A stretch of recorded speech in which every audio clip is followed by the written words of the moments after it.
I'm standing in the middle of a crowded farmer's market in Portland, Oregon, with a canvas bag full of organic vegetables I don't even remember purchasing, and the entire world has just collapsed into a single point of focus. A man across the street, whose steel gray eyes are locked onto mine with the intensity of a predator who's finally found the prey that got away. Kani Volkov, the man I loved with every fiber of my being. The man whose child I carried away in the dead of night 5 years ago. The man I've dreamed about, and had nightmares about in equal measure ever since, is standing less than 50 feet away from me. And judging by the way his hand has moved almost imperceptibly toward his jacket, where I know without question he keeps at least 2 weapons at all times, he's recognized not just me, but the small hand currently gripping my sundress with sticky fingers, still covered in the remnants of the chocolate croissant I'd bought him moments earlier. My son, Nikolai, my beautiful baby boy, who has his father's distinctive eyes and sharp cheekbones, and that same intense way of staring at things when he's trying to understand them, is currently chattering away about the puppies he saw at the pet store, completely oblivious to the fact that the monster who haunts my dreams and the man who gave him life are one and the same person, and that person is currently watching us with an expression I can't quite read, but that sends ice water flowing through my veins regardless.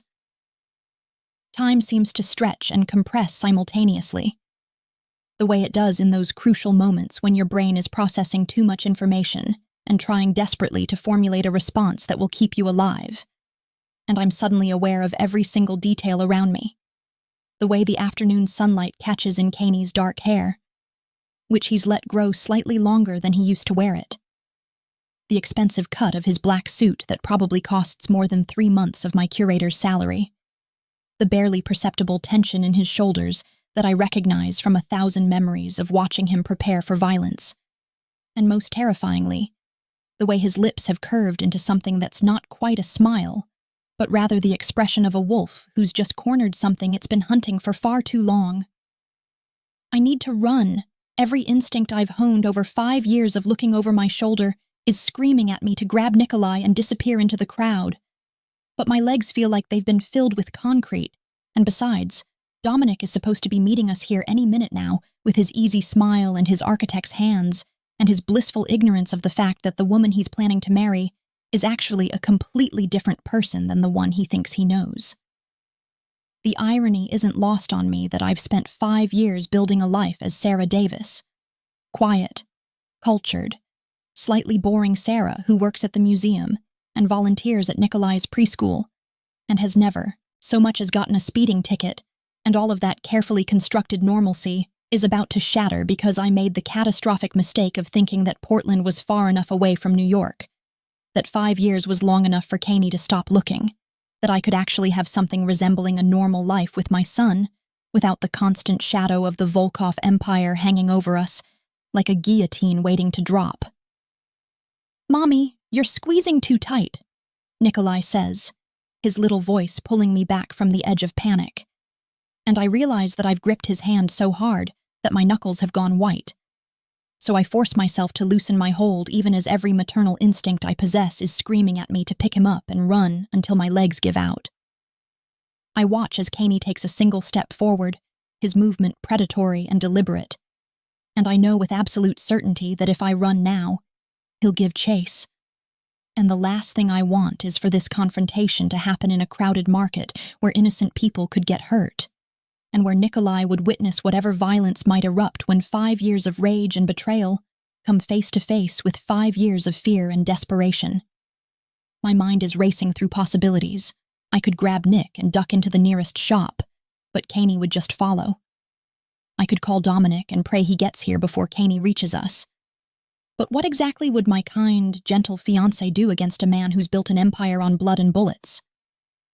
I could try to talk to Kani, to explain, but the look in his eyes suggests that words aren't going to be particularly effective against 5 years of thinking I was dead, and then discovering not only that I'm alive, but that I've been raising his son in secret while building a life with another man. The worst part, the absolute worst part that I can barely admit even to myself, is that underneath the terror and the panic and the desperate need to protect my child, there's a treacherous flutter in my chest that feels dangerously close to the way I used to feel when Caney would look at me like I was the only thing in his world that mattered, like he would burn down cities and wage wars just to keep me safe. And I hate myself for that flutter, because I know exactly what kind of man he is. I know about the bodies, the deals made in blood, the way he can look someone in the eye and end their life without a flicker of remorse. And I ran from all of that because I couldn't bear the thought of raising our child in that darkness. But God help me, seeing him now after all this time, seeing the way his eyes have found our son and the expression that's crossing his face, something raw and hungry and almost painful in its intensity. I'm remembering why I fell in love with him in the first place, why I ignored every red flag and warning sign and dove headfirst into a relationship with the most dangerous man in New York. Because when Caney Volkov loved you, it felt like standing in the center of a hurricane where everything was calm and safe and absolutely certain. Sarah, I hear him say, and even across the distance and the crowd noise, I can hear my real name in his voice, the name I haven't used in 5 years, the name that belongs to a different woman who made different choices and paid for them in ways that still wake me up gasping in the middle of the night. He's moving toward us now, cutting through the crowd with the kind of unconscious authority that makes people step aside without even realizing they're doing it. And I'm out of time, out of options, out of any possibility except the one where I have to face the man I loved and betrayed and left for dead in equal measure. I scoop Nikolai up into my arms, despite the fact that he's getting too big for this, and protests with a squirm, and I turn on my heel and start walking as quickly as I can, without actually running, heading toward where I parked my sensible Honda Civic 3 blocks away, praying that I can get there before Caney catches up to us, knowing in my heart that I can't outrun him, but trying anyway, because what else am I supposed to do? "Mommy, what's wrong?" Nikolai asks, his small hands framing my face with the kind of innocent concern that makes my heart crack in half. And I want to tell him everything and nothing. Want to explain that the man following us is his father, and also the reason we've been hiding. Want to promise him that everything will be okay, even though I have no idea if that's true. Instead, I press a kiss to his forehead and lie with all the practice I've gained over 5 years of lying to everyone, including myself, telling him that everything is fine, that Mommy just remembered we need to get home for an important phone call, and isn't it exciting how fast we can walk when we really try? I can feel Caney behind us, can sense his presence the way you can sense a storm coming even before the first drops of rain fall. And I'm fumbling for my keys with hands that won't stop shaking when I hear his voice again. Closer now. Close enough that I can hear the barely controlled fury underneath the dangerous calm. "You run from me now, and I promise you'll regret it for the rest of your considerably shortened life," he says, and the threat is delivered in the same tone he might use to comment on the weather, which somehow makes it infinitely more terrifying, because I know he means every word. I spin around, still holding Nikolai, positioning my body between my son and his father in a gesture that's probably futile but that I can't help making anyway. And I finally meet Caney's eyes directly for the first time in 5 years. Up close, I can see the changes that time has carved into him. New lines around his eyes, a harder set to his jaw, a coldness in his gaze that wasn't quite so pronounced before. And I realize that whatever I took from him when I left, it fundamentally altered something in him, turned him into an even more dangerous version of the already lethal man I used to know. His eyes drop to Nikolai, and I watch as multiple emotions flicker across his face too quickly for me to catalog them all. But I catch recognition and hunger, and something that might be pain, before his expression locks down into unreadable blankness. "Is this him?" Caney asks, and his voice has gone soft in a way that's somehow more frightening than if he'd shouted. And I find myself nodding before I can think better of it. My throat too tight with fear and regret, and a dozen other emotions I can't even name. "My son. The child you stole from me. The boy I've been searching for since the day I thought you died in that car crash that I now realize was nothing but an elaborate lie." He takes another step closer, and I can smell his cologne. Still the same expensive scent that used to cling to my skin after nights spent tangled in his sheets. And I'm frozen between the impulse to protect Nikolai and the muscle memory of my body that still remembers what it was like to be in Kaney's orbit, to be the center of his dangerous attention. "Kaney, please," I start. But I don't even know how to finish that sentence because what am I pleading for? Mercy, understanding, time, forgiveness.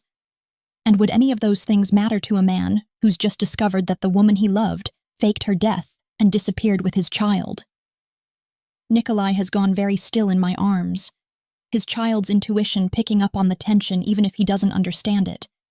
And he's staring at Kaney with those gray eyes that are an exact mirror of his father's. And I can see the moment when Kaney registers the resemblance, the undeniable proof of paternity written in the architecture of our son's face. Something in Kaney's expression shifts, becomes almost hungry, and he reaches out one hand as if to touch Nikolai, and I instinctively step back, clutching my son tighter, which is apparently the wrong move because Kaney's eyes flash with something dark and possessive and absolutely terrifying. "You don't get to keep him from me," Kaney says, and it's not a threat but rather a statement of absolute fact, delivered with the kind of certainty that comes from being a man who's never been denied anything he's decided to take. "You don't get to decide that I don't deserve to know my own son, that you can just erase me from his life and replace me with whatever pathetic substitute you've been playing house with." The mention of Dominic sends another spike of fear through me, because I hadn't even thought about what Kaney might do to the man who's been acting as father to his child. The kind, gentle architect who reads Nikolai bedtime stories and teaches him about buildings and has never hurt anyone in his entire life. And I'm suddenly terrified not just for myself and my son, but for the innocent man who's about to walk into the middle of a war he doesn't even know exists. "He doesn't know," I blurt out, the words tumbling over themselves in my desperation to protect at least one person from this disaster. "Dominic doesn't know about you, about any of it. He thinks I'm a widow, that Nikolai's father died before he was born, and he's a good man, Kaney. He doesn't deserve whatever you're thinking about doing to him." I hate how my voice shakes. Hate that I'm showing weakness to a man who was trained from childhood to exploit any vulnerability. But I can't help it because I'm watching everything I've built over 5 years crumble around me and I don't know how to stop it. Kaney's smile is sharp enough to cut, and there's no warmth in it whatsoever. Just the cold satisfaction of a hunter who knows he's won. "A good man," he repeats, tasting the words like they're something bitter. "Tell me, Sarah, does this good man know what you really are? Where you really come from? What you were running from when you fell into his ordinary little life?" He takes another step closer, and now he's near enough that I could reach out and touch him if I wanted to. Close enough that I can see the way his jaw clenches with the effort of maintaining his control. Does he know that the woman he's planning to marry once belonged to the devil? That she carried the devil's child? That she loved the devil so completely that she had to fake her own death just to escape him? The possessive way he says, "belonged," makes something in my stomach twist with emotions I absolutely do not want to examine. And I'm saved from having to respond by Nikolai's small voice cutting through the tension. "Mommy, who is this man?" my son asks, and the innocent question lands like a bomb in the space between us. And I watch Kaney's expression shift again. Watch him look at our child with an intensity that makes me want to cry, because I know exactly what that look means. It means he's already claimed Nikolai in his mind, already decided that our son belongs to him. And anyone who's ever known Kaney Volkov understands that once he decides something is his, he will move heaven and earth and wade through rivers of blood to keep it. I open my mouth to answer, to say something that will deflect or delay or somehow protect us from this moment. But before I can speak, I see Dominic's familiar figure approaching from down the street, his hand raised in a wave, his face lit up with that uncomplicated happiness that I know is about to be destroyed forever. And I realize with a sinking certainty that everything is about to get infinitely worse. Kaney follows my gaze, and when he turns back to me, there's something almost amused in his expression, a dark humor that promises nothing good. "So that's him," he says quietly, intimately, like we're sharing a private joke. That's the man you chose to replace me with, the stand-in father for my son. He reaches into his jacket pocket, and my entire body tenses, prepared for him to pull out a weapon. But instead he withdraws a simple business card, pressing it into my hand with fingers that linger just a fraction too long. You have 24 hours to come to me willingly and explain everything. Why you ran, why you lied, why you let me think you were dead while you were out here playing at being normal. And if you do that, if you come to me and tell me the truth, then maybe I'll let you keep breathing long enough to watch our son grow up. He leans in close enough that his lips brush my ear, close enough that I can feel the warmth of his breath against my skin, and his next words are whispered with the kind of intimate menace that only someone who's loved you can truly achieve. But if you run from me again, if you try to take my son and disappear, I will hunt you to the ends of the earth, and I will make you wish that car crash 5 years ago had been real, and that's a promise, Sarah, not a threat. Then he's stepping back, straightening his jacket, and transforming in the space of a heartbeat from the vengeful lover to the polished businessman. And by the time Dominic reaches us with his cheerful greeting and his questions about whether we found everything we needed at the market, Caney is already walking away, melting into the crowd like he was never there at all. I'm left standing there with my son in my arms and my fiancé's hand on my shoulder and a business card burning a hole in my palm, knowing that in 24 hours, I'm going to have to make an impossible choice between the life I've built and the man I never really escaped, between protecting my son and facing the consequences of a betrayal that apparently time hasn't healed at all. And as I look down at the card with its simple embossed text, just a phone number and a single word, Volkov, I realize with a clarity that feels like drowning that I never really had a choice at all, because Caney Volkov has found us, and when the devil comes collecting, there's nowhere left to run.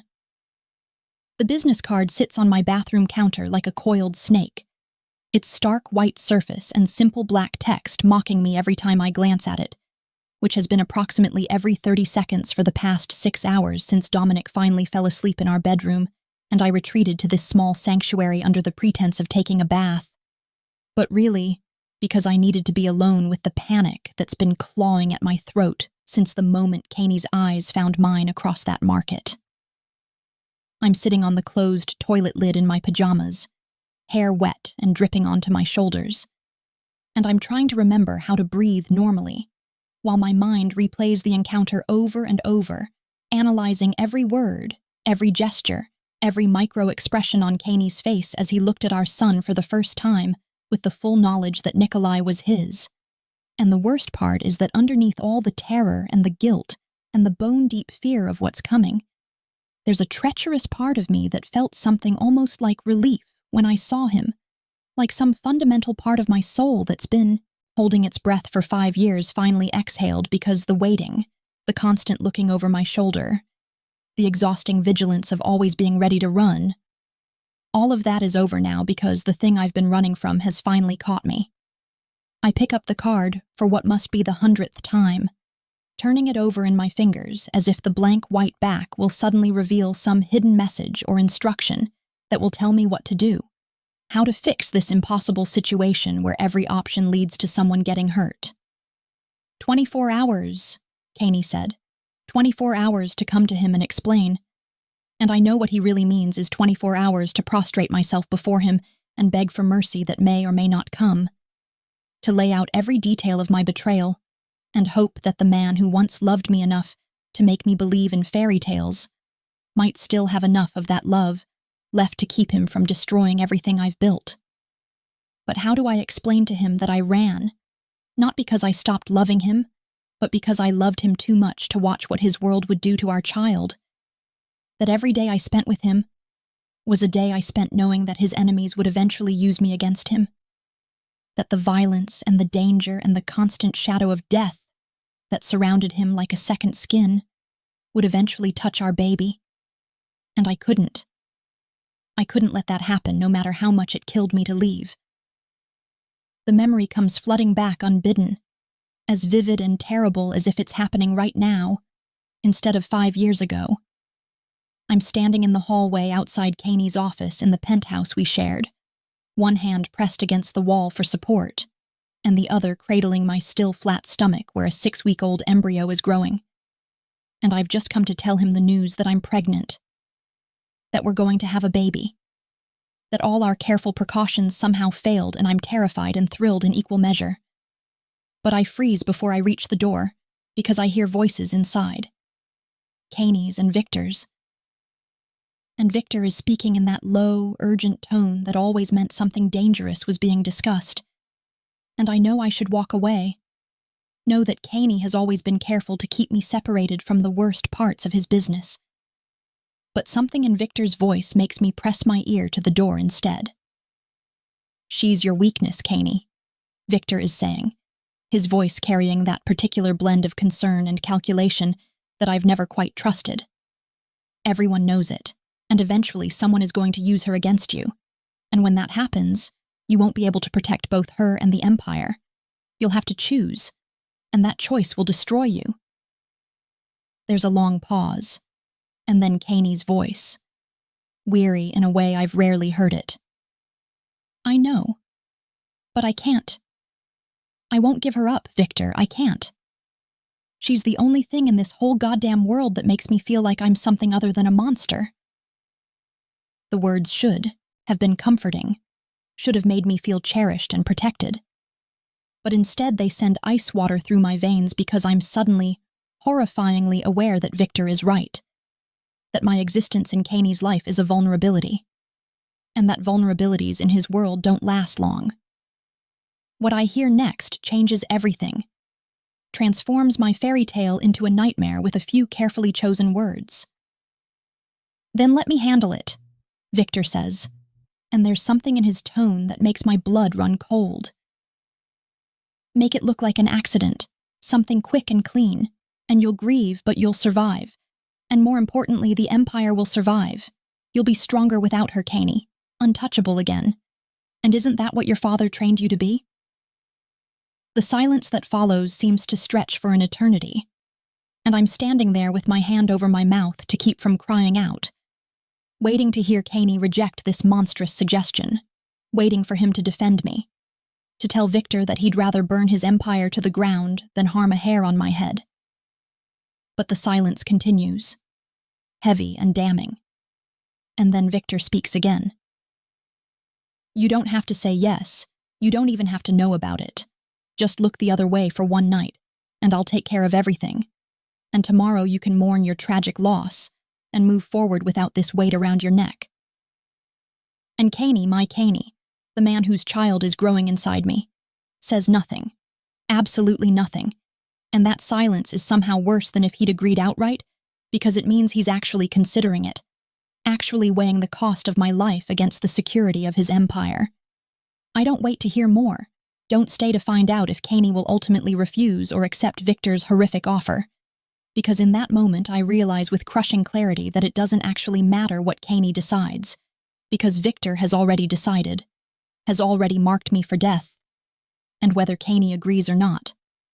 I'm living on borrowed time in a world where I'm seen as nothing more than a liability to be eliminated. I stumble away from the door, my mind racing, my hand still pressed protectively over my stomach, and I'm suddenly aware that I'm not just making decisions for myself anymore. I have a child to protect, a baby who deserves a chance to grow up somewhere safe, somewhere far away from men who casually discuss murder over afternoon drinks in expensive penthouses.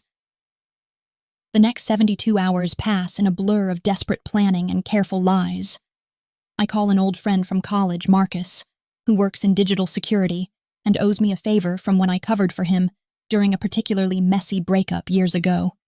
And I tell him I need to disappear, need documents and a paper trail that will make it look like I died without anyone being able to prove otherwise.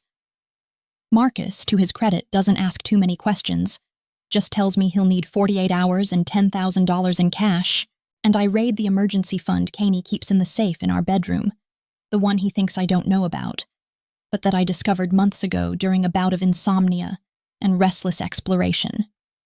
The hardest part, the part that nearly breaks me completely, is writing the letter to Kaney that I know I'll never send, the one where I pour out everything I'm feeling. The love and the fear, and the desperate hope that somehow, someday, he'll understand why I had to do this. I write about the baby, about how I wanted so badly to tell him, to see his face light up with joy at the news that he was going to be a father. And I write about Victor's plan, and about my realization that staying would mean not just risking my own life, but the life of our unborn child. And I write about how much I love him, how leaving him is killing me, but staying would kill us all eventually. I fold the letter into careful thirds and tuck it into the locked box where I keep my most precious possessions, knowing I'm leaving it behind, knowing Caney will probably never find it or read it, but needing to put the words somewhere because keeping them inside feels like they'll poison me from within. Then I take Marcus's carefully forged death certificate and the new identity he's created for me. Sarah Davis, born in Cleveland, unremarkable history, no connection to Caney Volkov or his world, and I stage a car accident on a rainy night in late October, driving my car off a secluded bridge with a body bag filled with weighted materials, and just enough of my DNA to make identification possible but complicated, and then I walk away from the wreckage and disappear into the night like a ghost. The months that follow are a special kind of hell, a limbo where I'm mourning the loss of the man I love while simultaneously being grateful that I escaped, where I'm terrified that Caney will somehow figure out the truth and come after me while also hoping desperately that he will, because at least then I'd know he cared enough to look. I settle in Portland because it's far enough from New York to feel safe but big enough to disappear into, and I get a job at a small museum under my new identity, and I grow round with pregnancy while living in a tiny studio apartment that smells like mildew and cooking from the Thai restaurant downstairs. And I'm so achingly lonely that some nights I almost convince myself to call Caney and tell him everything, just so I can hear his voice again. But then, Nikolai is born on a spring morning, with his father's eyes and his mother's determination to survive. And when the nurse places him in my arms for the first time, I know with absolute certainty that I made the right choice, that this perfect, innocent life is worth any sacrifice, worth any amount of loneliness or fear or regret. And I promise him silently that I'll keep him safe no matter what it costs me. The years pass in a strange sort of double exposure where I'm living my life as Sarah Davis.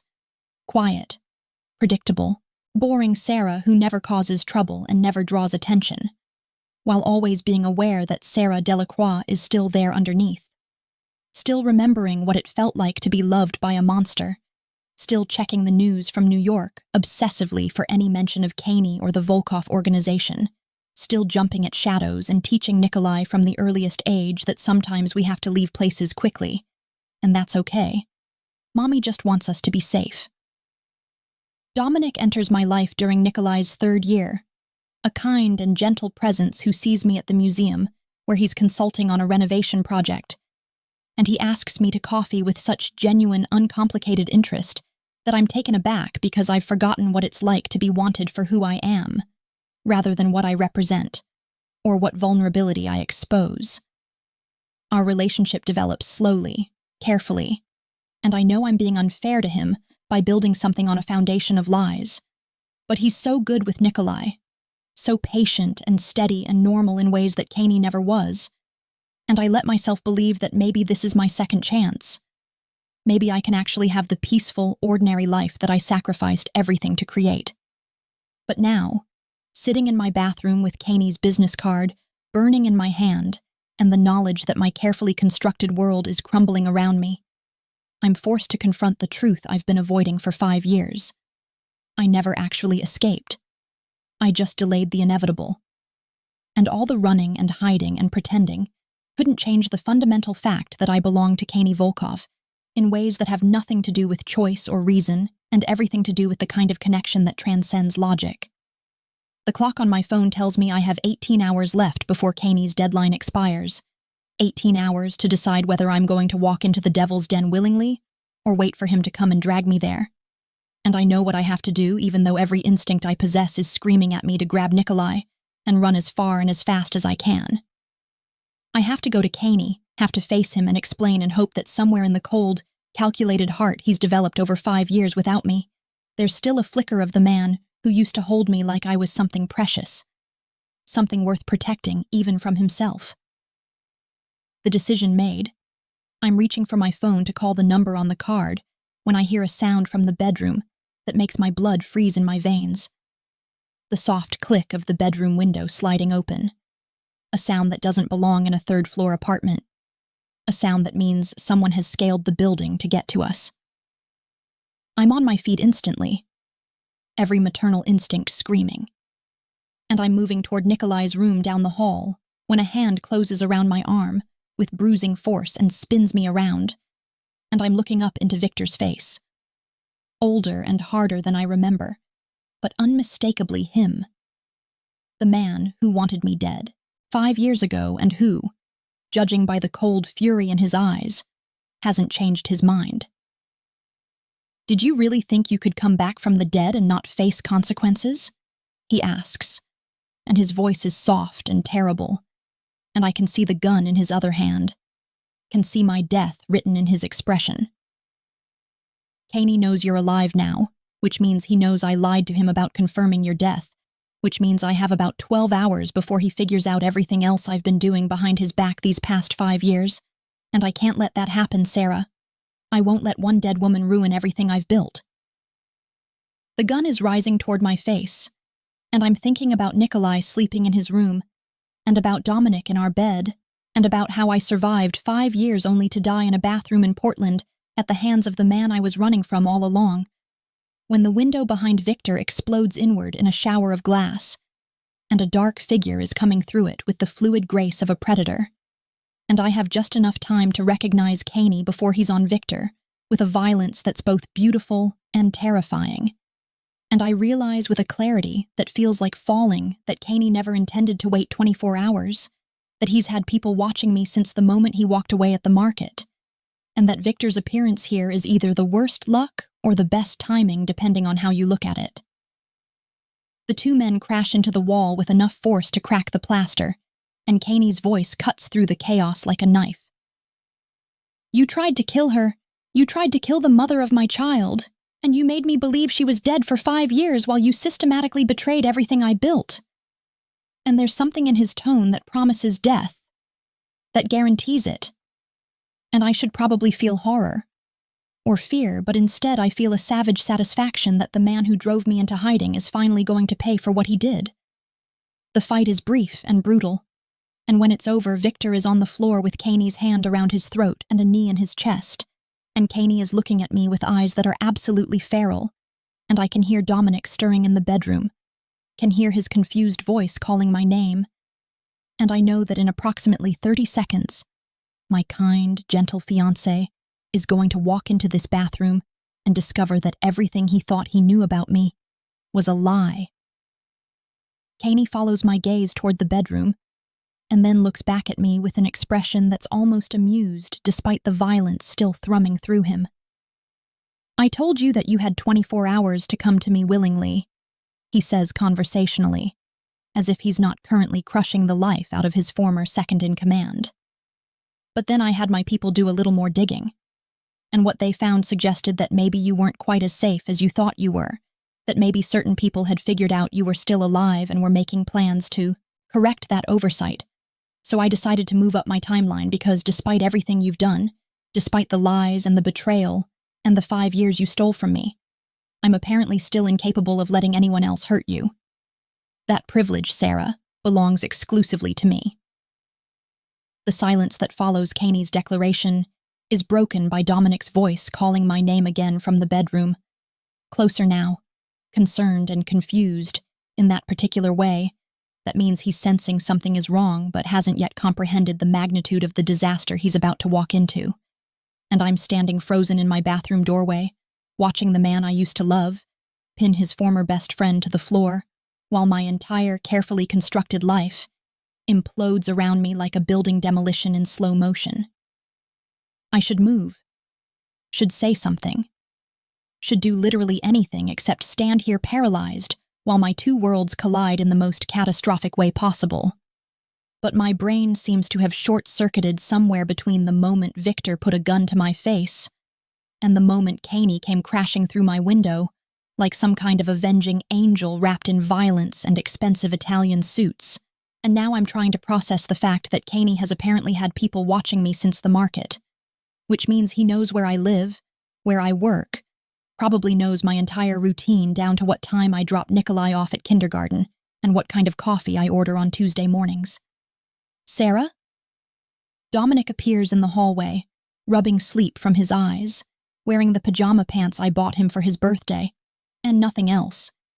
His architect's body soft and unthreatening in ways that make him look almost painfully vulnerable compared to Caney's predatory leanness. And I watch his expression shift from confusion to concern, to dawning horror as he takes in the scene. The broken window. The man on the floor who's still struggling weakly against Caney's iron grip. The shattered glass glittering across my bathroom tile like diamonds. And me standing in the middle of it all, with an expression that I'm sure reveals every guilty secret I've been keeping for 5 years. "What the hell is going on?" he asks, and his voice has gone high and tight with fear, and he's moving toward me with his hands outstretched like he's going to pull me away from danger. But Caney's head snaps up, and the look he levels at Dominic is so full of lethal promise that my gentle fiancé actually stumbles backward a step, some primitive part of his brain recognizing that he's in the presence of an apex predator, and survival means not making any sudden movements. "Don't," I say, and my voice comes out rough and strange, and I'm not even sure which man I'm talking to. Dominic, who's trying to protect me, or Caney, who's currently deciding whether the man who's been playing father to his son deserves to live or die. "Dominic, go back to the bedroom. Go check on Nikolai. Make sure he's still asleep, please. I'll explain everything, but right now I need you to trust me and go." I'm trying to keep my voice calm and reasonable even though my hands are shaking, and my heart is beating so hard I can feel it in my throat. And Dominic is looking at me like he's never seen me before. Like the woman standing in front of him is a stranger wearing his fiancé's face. And I suppose in a way that's exactly what I am, because Sarah Davis, the woman he fell in love with, is nothing but a carefully crafted fiction designed to hide the truth of who I really am. "I'm not leaving you with—" Dominic starts, but Caney interrupts him with a laugh that's completely devoid of humor, a sound like breaking glass that makes even Victor stop struggling for a moment, because everyone in this room can hear the barely restrained violence in it. "With me?" Caney finishes, his eyes never leaving Dominic even as he maintains his crushing grip on Victor's throat. "You're not leaving her with me, as if you have any say in what happens to Sarah, as if your presence here is anything more than a temporary inconvenience that I'm choosing to tolerate for reasons that have everything to do with not traumatizing my son, and nothing to do with any respect for you or your relationship with the woman who belongs to me." The possessive way he says "belongs to me" sends a shiver down my spine that's equal parts fear and something I absolutely refuse to acknowledge. And I can see Dominic processing the name Caney just used. The real name I've never told him. The name that belongs to a woman who existed before Sarah Davis ever did. "Sarah," Dominic repeats, and he's looking at me now with such profound betrayal in his eyes that I want to cry, want to explain everything, want to somehow make him understand that the lies weren't meant to hurt him, but to protect him from a world he's too good and too innocent to survive in. "Your name is Sarah? Not Sarah? What else have you been lying about?" The questions hang in the air like accusations, and I don't have good answers for them, because what can I possibly say that would make this better? Yes, I lied about my name, and my past, and the fact that the father of my child is alive, and happens to be one of the most dangerous men on the East Coast. And also, I faked my own death 5 years ago to escape a murder plot. And I'm so sorry you're finding all this out while there's a man bleeding on my bathroom floor and a mafia boss casually threatening your life. But I really did care about you in my own broken, damaged way. Before I can formulate any kind of response, Victor makes a desperate lunge for something. Maybe the gun that got knocked away during the fight. Maybe just a last-ditch attempt at freedom. But Caney's reaction is instantaneous and brutal, slamming Victor's head into the tile with enough force that I hear a sickening crack, and Victor goes limp. Not dead, but definitely unconscious. And the casual efficiency with which Caney neutralizes the threat is a stark reminder of exactly what kind of man I fell in love with all those years ago. "Now then," Caney says, standing up and brushing off his pants like he's just finished a business meeting rather than a life-or-death struggle. "We need to have a conversation about what happens next. And I suggest we have it somewhere other than a bathroom that's currently covered in glass and blood. And I also suggest that the architect here decides very quickly whether he wants to be part of this conversation or whether he'd prefer to walk away right now and pretend none of this ever happened." The offer is delivered with a smile that doesn't reach Caney's eyes, and we all know it's not really an offer at all, but rather a test to see how Dominic will react, to see if he's the kind of man who runs at the first sign of danger, or the kind who's stupid enough to try and fight for something he thinks is his. "I'm not going anywhere without answers," Dominic says, and I have to give him credit for the way his voice only shakes slightly, for the way he's trying to stand his ground despite the fact that he's clearly terrified and completely out of his depth.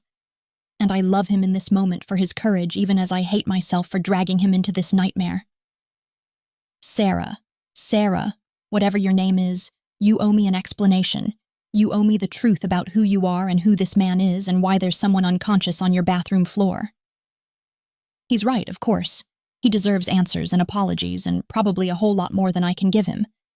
But before I can open my mouth to begin the impossible task of explaining 5 years of lies, I hear a small voice from down the hall that makes my blood run cold and my heart stop in my chest. "Mommy!" I heard loud noises. "I'm scared," Nikolai calls out, and I can hear his little feet padding down the hallway toward us, and I'm moving before I can think, putting myself between my son and this scene of violence, desperate to shield him from the broken glass, and the unconscious man, and the father he doesn't know standing there with blood on his knuckles and murder in his eyes. I scoop Nikolai up just as he reaches the hallway, turning him away from the bathroom, and his small arms wrap around my neck with the automatic trust of a child who's never had reason to doubt that his mother will keep him safe. And I'm murmuring reassurances into his hair while my mind races through the options, none of which are good. I can feel Caney's eyes on us, can sense the intensity of his focus even without looking at him, and I know he's watching our son with the hungry attention of a man who's just discovered something he never knew he wanted, but now can't imagine living without. And the thought of what that means, of what Caney might do to claim the child he's already decided belongs to him, makes me hold Nikolai even tighter. "Baby, everything's okay. Mommy just accidentally broke something, and it made a loud noise." I lie smoothly, years of practice making the deception come easily, even as guilt gnaws at my conscience. "Why don't you go with Dominic back to your room and he'll read you a story until you fall back asleep, okay?" I'm trying to hand Nikolai over to Dominic, trying to get my son away from this situation before it gets any worse. But Nikolai has turned his head and is staring at Caney with those mirror image gray eyes, and I can see the moment my son's natural curiosity overcomes his sleepiness. The way he's studying this stranger in our apartment with the same intense focus that Caney used to study everything he encountered. And the resemblance between them is so striking in this moment that anyone looking at them would know instantly that they're father and son. "Who are you?" Nikolai asks, with the blunt directness of a 5-year-old who hasn't yet learned that some questions are better left unasked. And I feel rather than see Caney's entire body tense at being directly addressed by his child for the first time.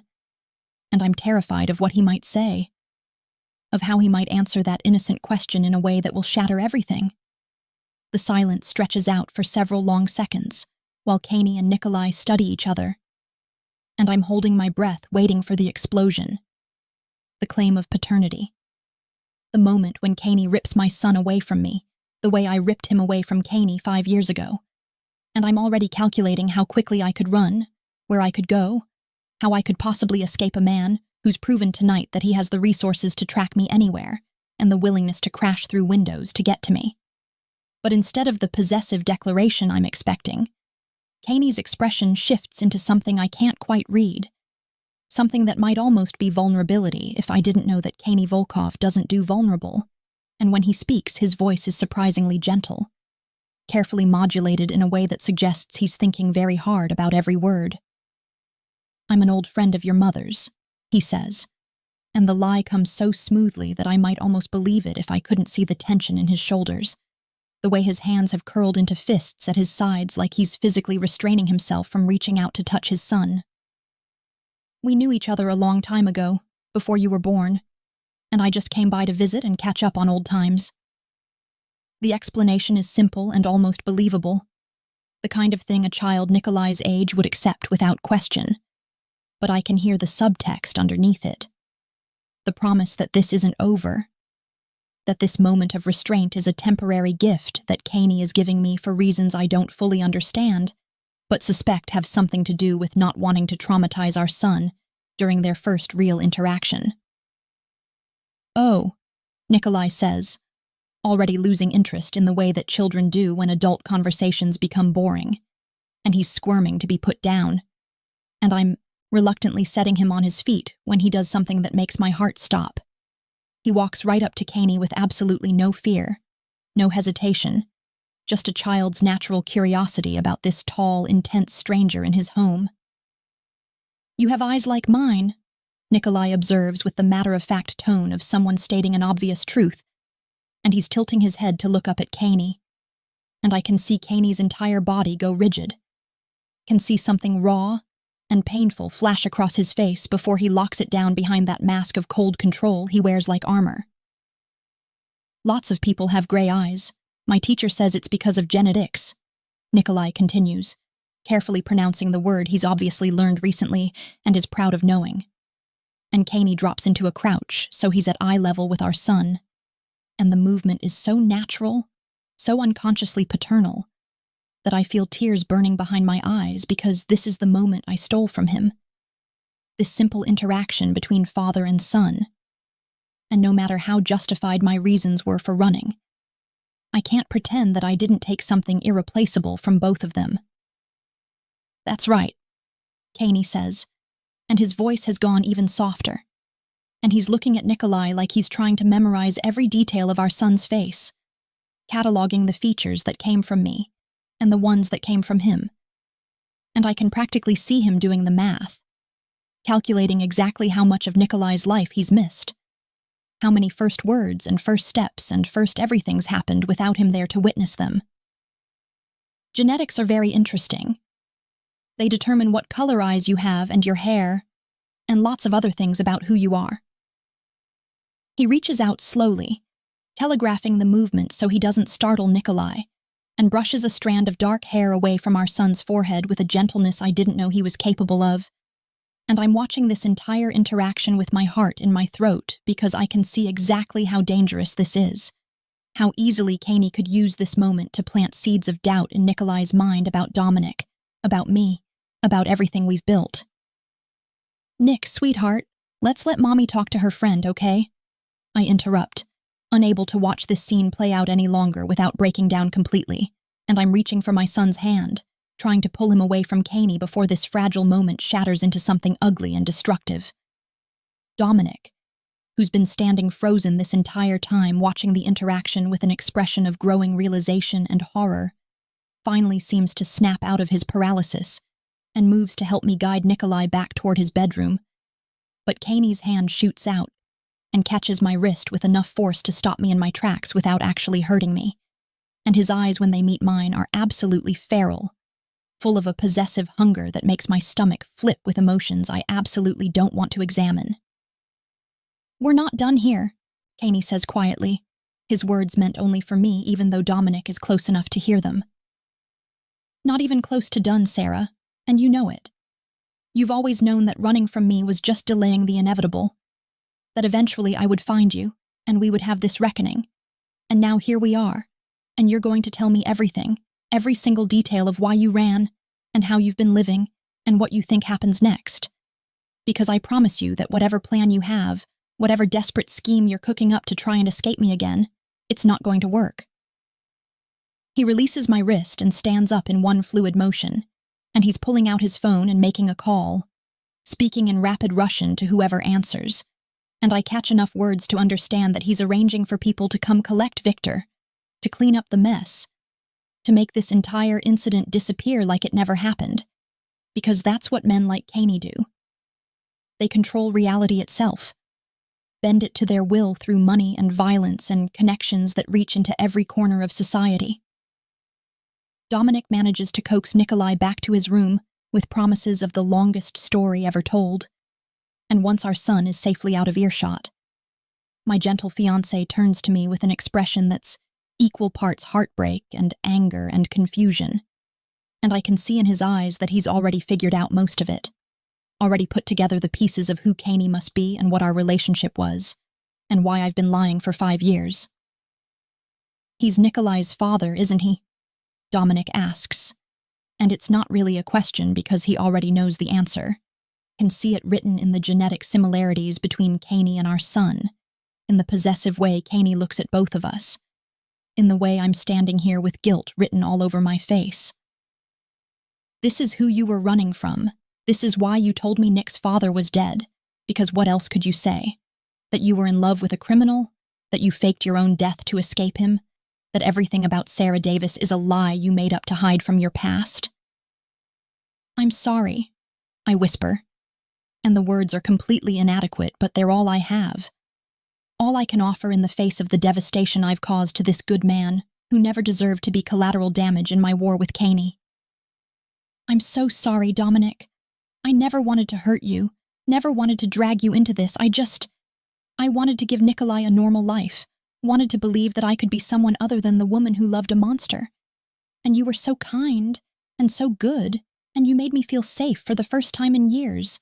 And I know that's not an excuse for the lies, but it's the only explanation I have. Dominic looks at me for a long moment, and I can see him struggling with something. Some decision he's trying to make. And when he finally speaks, his voice is heavy with a resignation that breaks my heart all over again. You were never really mine, were you? He says. And it's not accusatory, just sad.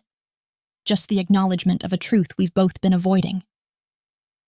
Even when you were with me, even when you said yes to marrying me, some part of you was still with him, still belonged to him in ways that had nothing to do with choice or logic. And I think I always knew it. But I told myself I was imagining things. That the distance I sometimes felt in you was just trauma from losing your husband. But it wasn't that at all. It was the fact that you never really lost him because you can't lose something you never stopped belonging to. He reaches out and touches my face with a tenderness that makes tears spill down my cheeks. And then he's walking away, going to sit with Nikolai. And I'm left standing in the hallway with Caney watching me from the bathroom doorway, where his people have already arrived and are efficiently making Victor disappear, along with all evidence that anything violent happened here tonight.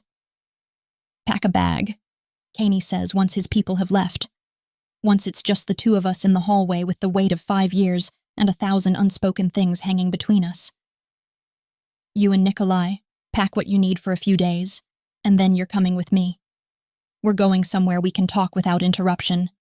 Somewhere I can keep you both safe while we figure out how deep Victor's betrayal goes, and who else might be coming for you. And yes, Sarah, I know you're going to argue. Know you're going to say you're not going anywhere with me. But let me make something very clear. He closes the distance between us in 2 strides, backing me up against the wall with his body caging mine, not touching me but close enough that I can feel the heat radiating off him, close enough that I'd have to be dead not to feel the electric charge that's always existed between us. Victor tried to have you killed 5 years ago, and he tried again tonight, which means there are other people who know you're alive and who have their own reasons for wanting you dead. And like it or not, I'm the only thing standing between you and a bullet. So you can come with me willingly, and we can do this the civilized way. Or I can throw you over my shoulder and carry you out of here while you scream. But either way, you and my son are leaving with me in the next 20 minutes, and that's not a request. It's a statement of fact. His phone buzzes with an incoming message, and the expression that crosses his face as he reads it makes my blood run cold, because I've seen that look before. right before Caney does something that usually involves a significant amount of violence. "What is it?" I ask, even though I'm not sure I want to know the answer. And Caney looks up at me with eyes that have gone flat and deadly, the eyes of the monster everyone fears, the eyes of a man who's just discovered something that's tipped his carefully controlled fury into something much more dangerous. "Victor wasn't working alone," Caney says, and his voice has gone soft in that way that always means someone's about to die. "My people just informed me that Dominic's phone has been transmitting your location to an unknown number for the past 6 months, which means your sweet, innocent architect has been feeding information to someone, which means either he's been compromised and doesn't know it, or he's been playing you this entire time, and given that I just received confirmation that the unknown number belongs to a burner phone last used to coordinate a hit on a rival family's safe house, I'm leaning toward option 2, which means the man currently sitting in a room with our unprotected son is not who you think he is, and we need to move right now." The world tilts on its axis the moment Caney's words register in my brain, and I'm already moving before conscious thought catches up to my body, racing down the hallway toward Nikolai's room, with Caney's footsteps thundering behind me, and my heart hammering so hard against my ribs that I can barely breathe, because the man I trusted with my son, the man I was going to marry, the man who represented everything safe and normal and good in my carefully reconstructed life, has apparently been selling us out for 6 months, and is currently alone with Nikolai behind a closed door. I hit the door with enough force to slam it open, and the scene that greets me is so perfectly domestic and innocent that for a split second I wonder if Caney made a mistake, if his paranoia and his world of constant betrayal has made him see threats where none exist. Because Dominic is sitting on the edge of Nikolai's bed, reading "Where the Wild Things Are," in that gentle, patient voice he always uses with my son. And Nikolai is curled up against his side with his thumb in his mouth and his favorite stuffed bear clutched in his other hand. And they both look up at me with matching expressions of surprise at my dramatic entrance. But then I see it. The slight tension in Dominic's shoulders that wasn't there before. The way his hand has moved almost imperceptibly closer to the nightstand drawer where I keep Nikolai's extra blankets, but where someone else might keep a weapon. The fractional shift in his expression from gentle concern to something harder and more calculating. And I realize with a sick, plummeting sensation in my stomach that Caney was right, that the man I thought I knew is wearing a mask just as carefully constructed as the one I wore when I became Sarah Davis, and I have no idea who he really is, or what he wants, or how long he's been lying to me while I slept beside him and let him into my son's life. Caney moves past me with lethal grace, positioning himself between Dominic and the door, cutting off any escape route. And the transformation from the man who was gently touching our son's hair just minutes ago to the apex predator standing before us now is so complete and so terrifying that even I take an involuntary step back, despite knowing that his violence isn't directed at me. "Who are you really?"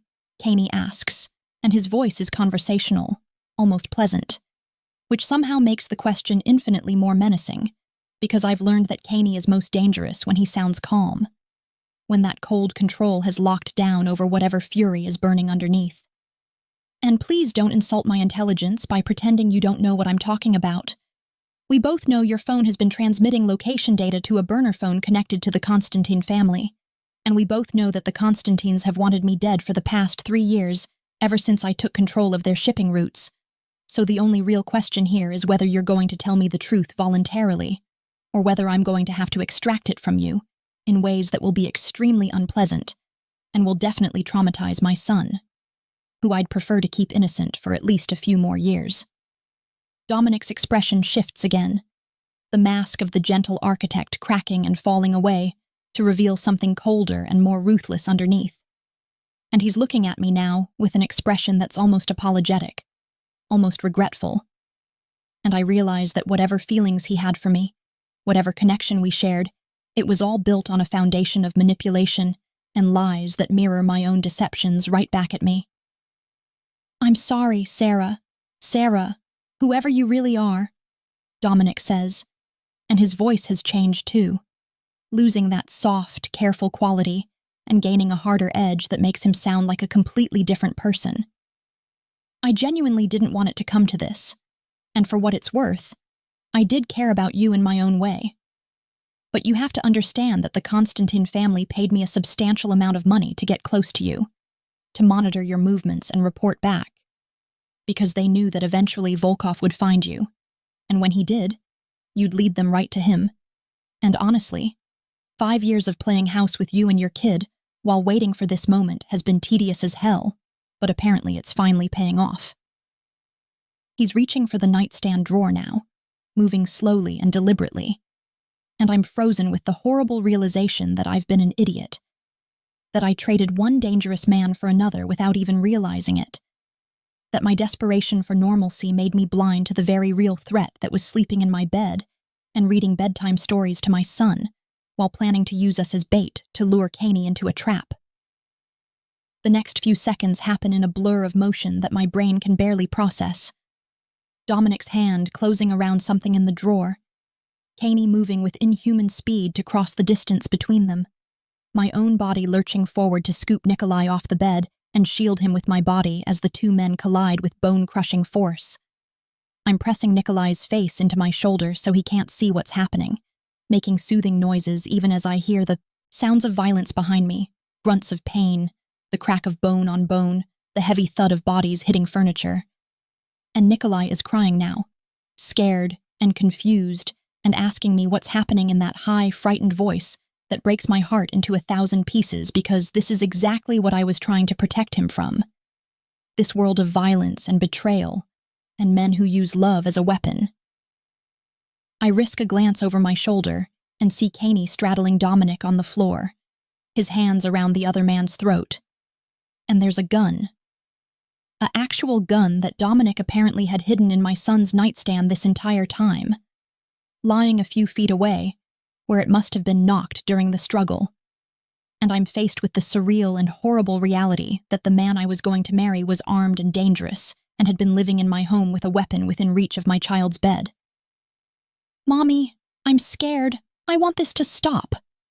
Nikolai sobs into my shoulder, and I'm making a decision without really thinking about it. Carrying my son out of his room and down the hallway toward my bedroom, where I can barricade us in while Caney deals with Dominic, in whatever brutal, efficient way he deems necessary. Because as much as I hate what Caney represents, and what his world has done to my life, in this moment, he's the only thing standing between my son and people who would use a child as leverage in their criminal power plays. I can hear Caney's voice behind me, low and deadly, asking questions I can't quite make out. And I hear Dominic's responses, choked and desperate.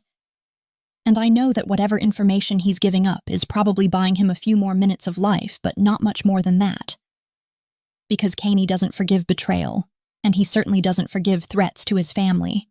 And despite everything I've done, despite 5 years of running and hiding, apparently Nikolai and I still fall into that category of things Caney considers his to protect. I'm locking my bedroom door and pulling out my phone to call. Who, exactly, I'm not even sure.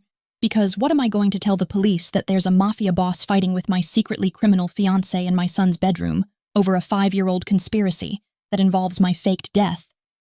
When I hear a single gunshot that makes me flinch so hard I nearly drop Nikolai, and then silence, heavy and ominous, stretches out for what feels like an eternity before I hear Caney's footsteps in the hallway, measured and calm, and his knock on my bedroom door is almost polite despite the fact that he's almost certainly just killed a man in my apartment. "Sarah, open the door," he says, and his voice is back to that dangerous calm that means the immediate threat has been neutralized, but the larger situation is far from resolved.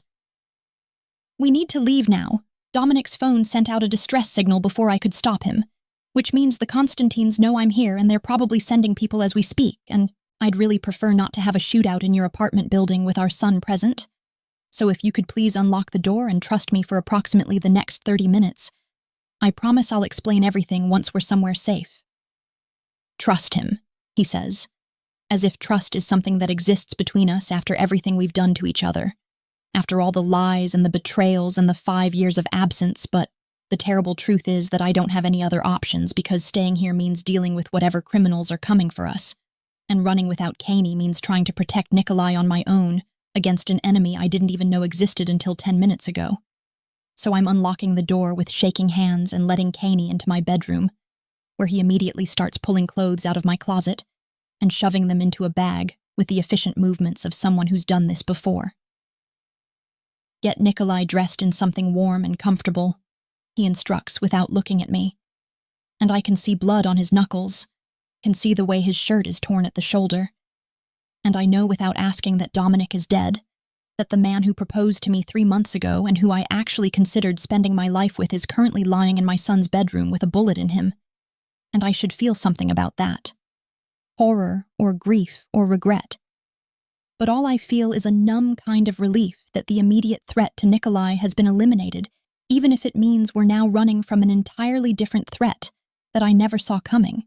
The next 20 minutes are a chaotic blur of packing essentials, getting Nikolai dressed while telling him we're going on an adventure, and following Caney down the back stairs of my apartment building to where a black SUV with tinted windows is waiting with the engine already running, and a woman I've never seen before behind the wheel. "This is Zara," Caney says as he practically pushes me into the back seat with Nikolai on my lap, climbing in beside us and signaling for Zara to drive before our doors are even fully closed. She's been with my family since I was a child, and she's one of exactly 3 people in this world I trust completely, which means she's going to help keep you and Nikolai safe while I clean up this mess Victor and the Constantines have created. The SUV pulls away from my building just as I see 2 other black cars pull up to the front entrance, and I watch through the rear window as men in dark suits start pouring out, and I realize that we escaped with maybe seconds to spare. That if Caney had been even slightly slower in neutralizing Dominic, or if I'd hesitated any longer before unlocking my bedroom door, we'd be trapped in my apartment right now with hostile forces closing in and nowhere to run.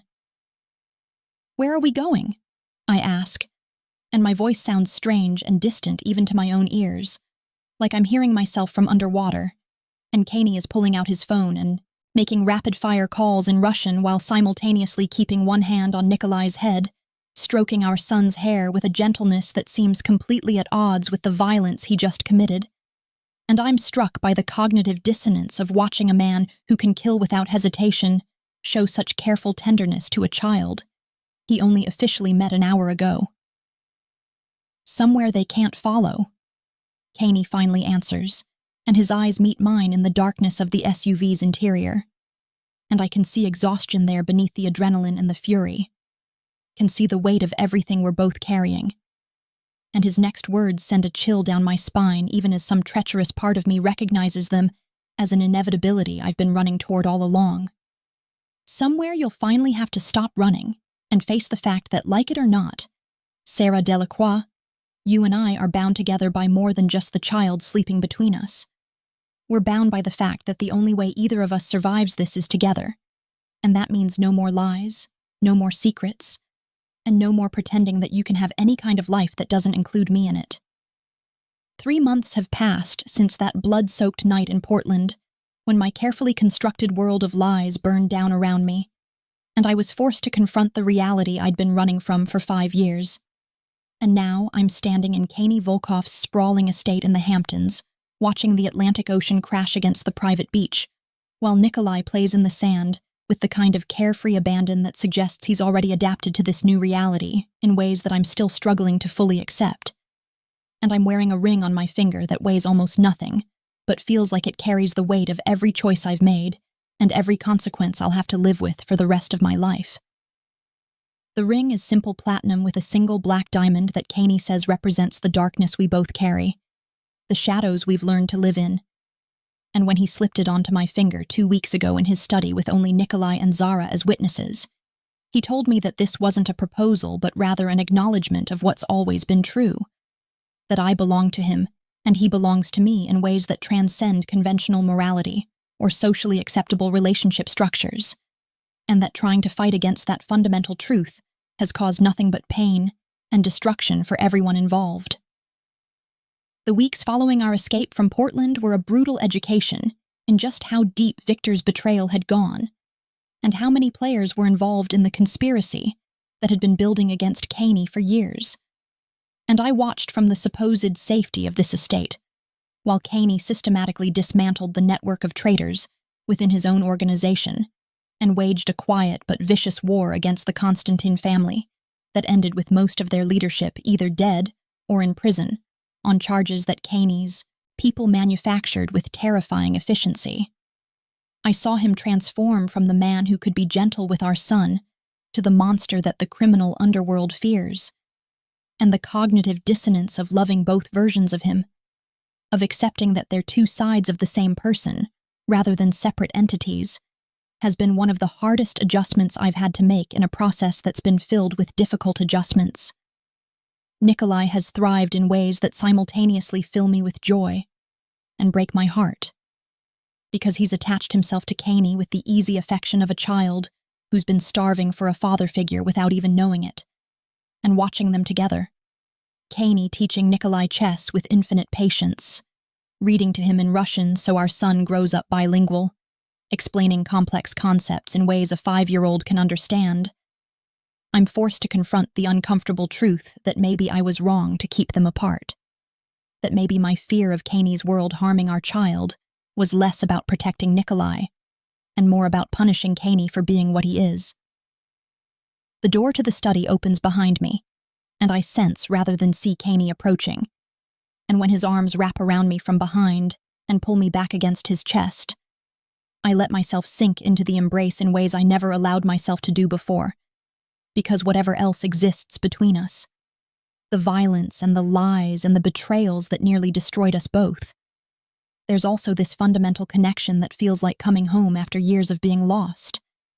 And I've finally stopped pretending that I don't need it as much as I need air to breathe. "You're thinking too hard again," Caney murmurs against my hair, and I can hear the smile in his voice, the particular brand of affectionate exasperation he reserves for moments when he catches me spiraling into guilt or regret, or the 1,000 other complicated emotions that come with accepting that I've chosen to build a life with a man whose hands are stained with blood. "I can always tell when you're thinking too hard because you get this little crease between your eyebrows and you forget to breathe properly. And I'd really prefer my wife didn't suffocate herself through excessive contemplation of moral ambiguities that we've already agreed to live with." Wife. The word still sounds strange and surreal, because our wedding was nothing like the conventional ceremony I used to imagine back when I was young and naive enough to believe in fairy tales, but rather a private affair in this very study, with vows that included promises to protect each other and Nikolai from all threats, including ourselves, to never lie about the important things even when the truth is ugly, and to accept that we're building something that exists outside normal society's rules and that our family will always operate according to its own brutal logic. I was thinking about Dominic, I admit, because one of the promises we made to each other was honesty even when it hurts, and Caney's arms tighten around me almost imperceptibly, the only sign that the mention of my dead ex-fiancé still touches some possessive, jealous part of him that he usually keeps locked down. Thinking about how he fooled me for 6 months, how I was so desperate for normalcy that I couldn't see what was right in front of me, and wondering if I'm doing the same thing now, if I'm so desperate to believe that this can work, that we can actually build something real and lasting despite everything we've done to each other, that I'm missing all the warning signs that this is just another disaster waiting to happen. Caney turns me around in his arms, so I'm facing him, and the expression on his face is complex and layered with emotions he's never been good at articulating, but that I've learned to read in the 3 months of living in close quarters and learning each other all over again. "The difference between Dominic and me," he says slowly, choosing his words with obvious care, "is that I've never pretended to be anything other than what I am. I'm a monster, Sarah. I've done things that would horrify you if you knew all the details, and I'll probably do more terrible things before I die because that's the world I was born into, and the only world I know how to navigate. But I have never once lied to you about the fundamental truth of who I am, or what loving me means." His hands come up to frame my face. thumbs brushing away tears I didn't realize were falling. And his next words are delivered with such raw honesty that they bypass all my defenses and sink straight into my heart. You are the only thing in my entire life that makes me want to be better than what I am. The only person who's ever looked at me and seen something worth saving, beneath all the violence and the darkness. And if you're asking me if I think this is going to be easy or if we're going to live happily ever after like some goddamn fairy tale, then the answer is no. But if you're asking me if I think what we have is real and worth fighting for despite how hard it's going to be, then the answer is absolutely yes. Because I would burn this entire world down before I let anyone take you or Nikolai away from me again. And that includes letting you take yourself away, through doubt or fear or misplaced guilt about choosing to love a devil. The sound of Nikolai's laughter drifts up from the beach, high and pure and uncomplicated, and we both turn to look out the window at our son, who's building an elaborate sandcastle with Zara's help. And I'm struck by how different his childhood is going to be from the normal, ordinary life I tried to give him in Portland, but also how much happier he seems now that he has both his parents and the kind of resources and protection that come with being a Volkov heir. He asked me yesterday if you were a bad man, I tell Kaney, and I feel him tense beside me, waiting for whatever damning judgment our 5-year-old pronounced. He said some of the kids at his new school have fathers who are doctors and teachers and businessmen, and he wanted to know what you do and whether you're a bad man like the villains in his storybooks. Kaney's expression has gone carefully blank, and I can see him bracing himself for whatever answer I gave, and I reach up to touch his face, to ground him in this moment. I told him that you're a complicated man who does difficult things to protect the people he loves, and that the world isn't divided into simple categories of good and bad, but rather into people who care about us and people who don't, and that he never has to worry about whether you'll keep him safe because you would move mountains and wage wars to protect him, and that makes you a good father even if you're not always a good man by conventional standards. And what did he say to that?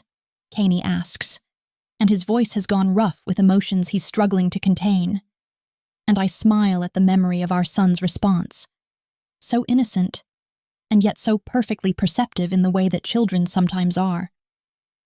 He said that he likes having a father who can protect us from anything, and that he's glad I stopped running away from you because now we can all be together, and then he asked if he could learn Russian and chess and all the other things you know because he wants to be just like you when he grows up.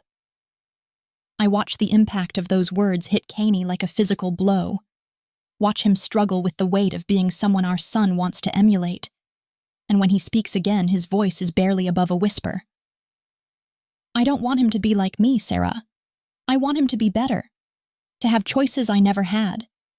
To grow up knowing he can be anything he wants rather than being forced into a role that was decided for him before he was born. And I need you to promise me that no matter what happens, no matter how deep into this world he gets exposed, you'll fight to keep the best parts of him innocent and untouched by the darkness that defines my life. I promise, I tell him, and I mean it with every fiber of my being, because if there's one thing I've learned in these 3 months of building a life with Kaney, it's that we balance each other in ways that neither of us could have predicted. He's the strength and the protection and the ruthless pragmatism that keeps our family safe. And I'm the conscience and the humanity and the reminder that violence should be a last resort rather than a first response. And together we're creating something that shouldn't work, but somehow does. A family built on blood and love and the understanding that we're all choosing each other every single day, despite how much easier it would be to walk away. The sun is setting over the ocean now, painting the sky in shades of orange and red that look like fire. And Kaney pulls me closer as we watch our son playing in the fading light. And I realize that this moment, standing here in the arms of a dangerous man, watching our child laugh without fear, knowing that we're protected by wealth and power that comes from morally questionable sources, is as close to peace as people like us are ever going to get. And maybe that's enough. Maybe choosing to love someone despite their darkness rather than because of some false pretense of light is the most honest kind of love that exists. I love you, I tell Kaney, and the words still feel strange and dangerous, because loving him means accepting complicity in his world. means acknowledging that I've chosen this life with full knowledge of what it entails. But they're also the truest words I've ever spoken, because despite everything, the violence and the betrayals, and the 5 years of separation that nearly destroyed us both, he's the only person who's ever made me feel like I'm exactly where I'm supposed to be. I love you too, he responds, and then he's kissing me with the kind of desperate intensity that suggests he's still not entirely convinced I'm real, that I won't disappear again. And when we finally break apart, we're both breathless, and his forehead is pressed against mine, and we're just breathing each other in, while the last rays of sunlight paint our world in shades of crimson. Nikolai calls out from the beach that he wants us to come see his castle before the tide takes it away. And Kaney takes my hand, and we walk together down to where our son is waiting. And as I watch my child show his father the elaborate sandcastle he's built with such pride and joy, I realize that this is what we fought for, what we bled for, what we nearly died for. Not some sanitized version of domestic bliss, but this messy, complicated, dangerous version of family that exists in the shadows and operates according to its own rules. And as the tide comes in and begins to wash away Nikolai's creation, while he laughs and builds new walls to hold back the water, I understand that we'll spend the rest of our lives doing the same thing, building and rebuilding our family against forces that want to destroy it. And maybe that's the only kind of happily ever after that people like us deserve, the kind we have to fight for every single day, the kind that's beautiful precisely because it's built on truth rather than lies, on acceptance of darkness rather than pretense of light. And as Kaney wraps his arm around my waist and Nikolai grabs both our hands to pull us closer to his sandy creation, I finally stop running and let myself believe that I'm home.